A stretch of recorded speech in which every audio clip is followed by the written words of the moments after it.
कुमार सिंह उत्तर प्रदेश के मुख्यमंत्री योगी आदित्यनाथ मथुरा दौरे पर पहुंचे हैं। भारत की एक दिव्य चेतना है और आध्यात्मिक प्रभाव है और सांस्कृतिक प्रभाव कथा के माध्यम से हम देखते हैं। पूज्य संतों की जब कथा होती है, हजारों और लाखों की संख्या में श्रद्धालु उपस्थित होता है। हर व्यक्ति को मालूम है इस प्रसंग के बाद क्या होने वाला है, लेकिन तब भी क्योंकि वह कथा भारत की कथा होती है, चाहे वह श्री राम कथा हो, श्रीमद् भागवत महापुराण की कथा हो, शिव महापुराण की कथा हो, हर भारतीय जानता है, हर सनातन धर्मावलंबी जानता है कि इस प्रसंग के बाद कौन सा प्रसंग आने वाला है। लेकिन वह इस सब के बावजूद कथा में और उसके प्रसंगों के साथ, समसामयिक प्रसंगों के साथ जोड़ करके जब कोई कथा व्यास उस कथा को और भी मजबूती के साथ प्रस्तुत करता है,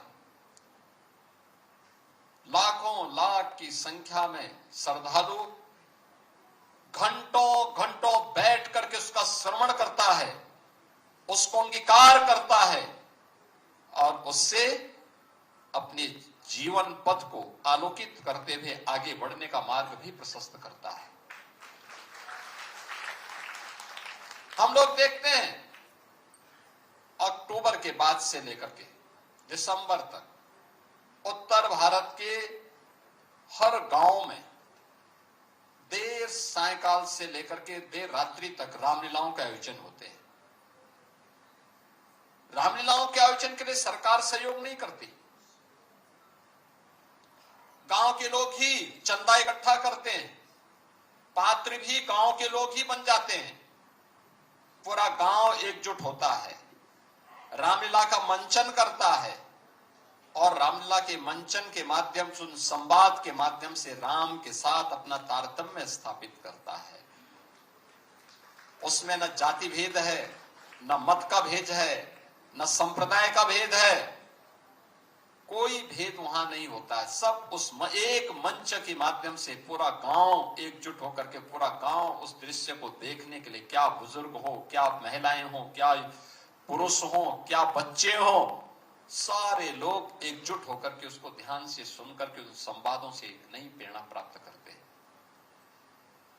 ये शुरुआत उसी मध्यकाल में संत तुलसीदास जी ने की थी। याद करिए संत रामानंद जी महाराज की परंपरा को, अलग अलग जाति से जुड़े हुए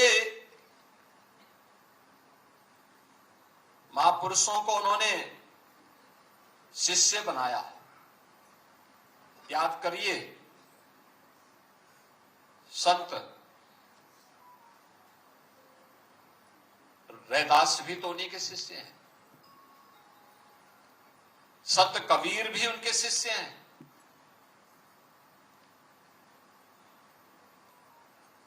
उन्हीं की परंपरा में 22वीं पीढ़ी में जगत गुरु मूलकदास जी महाराज का आविर्भाव भी होता है। ये हमारी वह परंपरा है जिस परंपरा ने भारत के बारे में सोचा है, अपने पंथ के बारे में नहीं, संप्रदाय के बारे में नहीं, सनातन धर्म के बारे में सोचा है, भारत के बारे में सोचा है और तब भारत भारत बना है। तब भारत उन झंझावतों से मुक्त हो पाया है।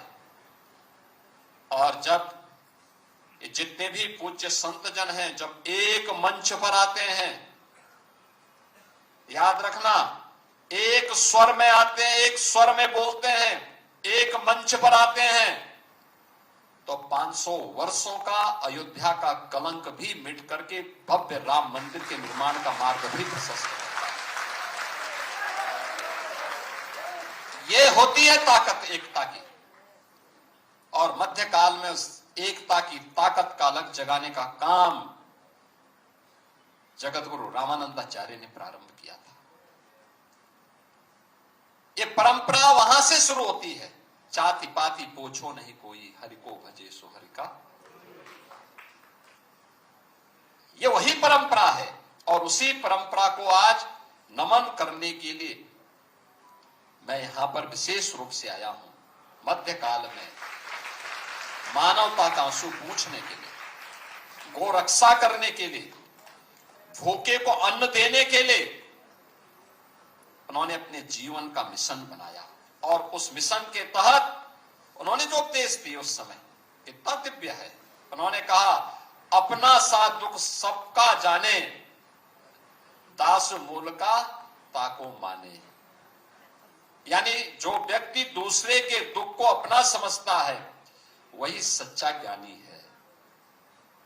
यही जगत गुरु मूलक दास जी की प्रेरणा भी है। सब हिन के हम सबे हमारे, जीव जंतु मोहि लागे प्यारे। यही तो है भारत के दिव्य संतों की परंपरा, जीव मात्र के प्रति करुणा का भाव। यही है भारत के संतों की परंपरा। और उसी परंपरा को, जिस परंपरा में आज यहां पर 451 वर्ष पहले जो दिव्य ज्योति प्रयागराज की धरती में प्रकट होती है,